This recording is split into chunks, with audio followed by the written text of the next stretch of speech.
and gentlemen, let's welcome Lanette Veres to the stage.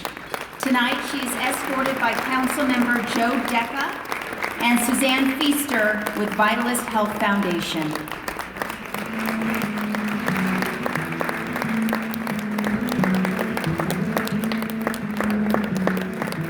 Message of hope that never goes on. It's the heat of the fire that drives out the cold. The rhythm of time beats like a drum. Where you will go, where you will go.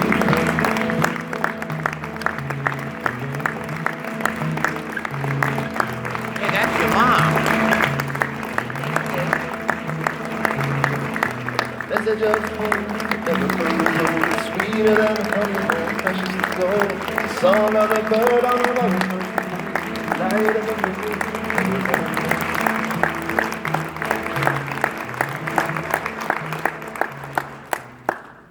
The message of hope.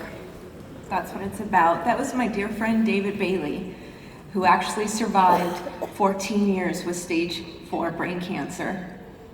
A major inspiration. Well, you heard my story, part of it anyways. What you didn't hear is 25 years earlier, my grandmother was diagnosed with brain cancer. And I had the privilege of being part of her caregiving team with my family and had the privilege of escorting her to heaven. When she took her last breath, I was there. You see, when she was diagnosed, she lived 9 weeks. So when I was told I had a brain tumor, you can imagine what went through my head. Brain tumor? What? I actually got the call while I was sitting at work. In fact, some of my fellow work buddies, the person who came around the cubicle and took the phone from me and got on the phone, she's here tonight. Thank you, Sandy.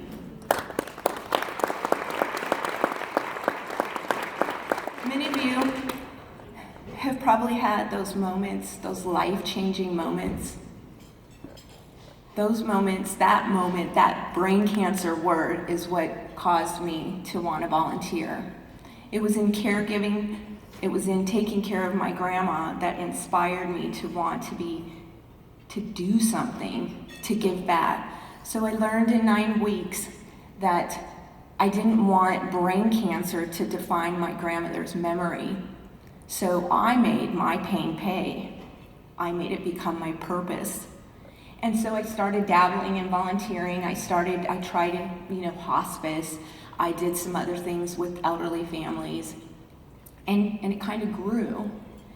But it wasn't until the 6 years later that I realized that was my training. I was being trained. I now had the caregiving experience, and all of a sudden I was thrown into the patient experience. I was personally dealing with, you have brain cancer. Not once, but 5 surgeries. Then, as you heard in the video, being told it was inoperable. Inoperable? My son's here. You can imagine, as a child, being told your mom, "Mommy, are you gonna die?" How many times can my children be told, do I have to tell them, "No, I don't know. I can't lie to them. I don't know if I'm gonna die." So I took all that knowledge and I decided, you know what, I gotta do something. If it's only one person, one at a time, I need to make a difference. Because unfortunately, I was not unfortunately, but unfortunately, whichever you choose, I was not able to go back to work to what I used to do, and I loved what I did. I did well at what I did, right guys? Yes. But even that was training me for the business aspect of starting Gray Matters.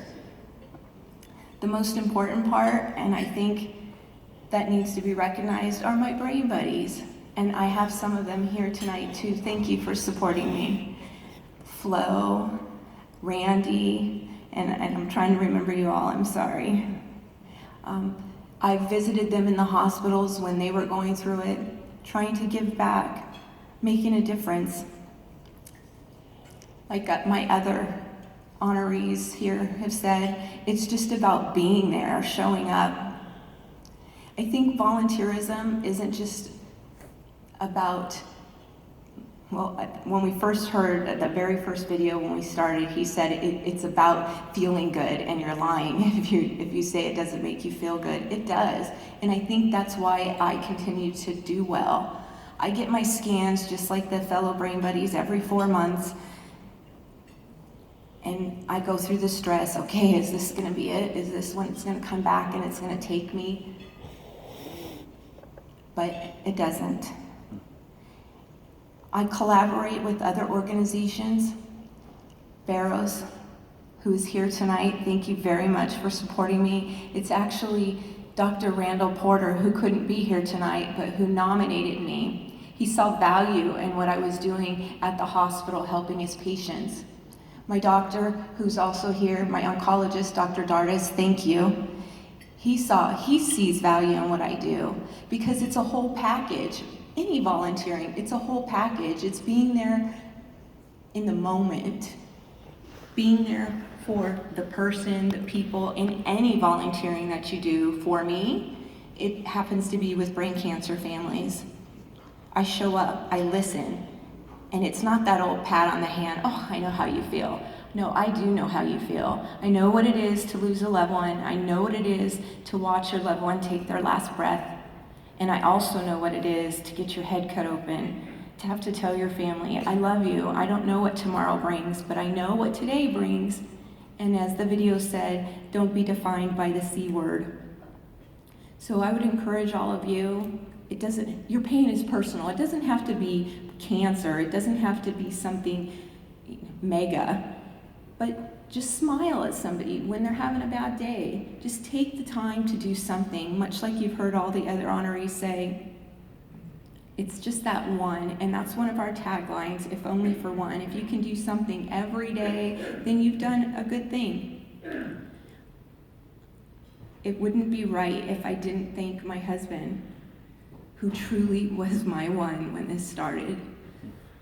I was dating him, I wasn't even married to him. I was a single mom, and he married me anyways after hearing I had brain cancer. That's an incredible person. I thank him.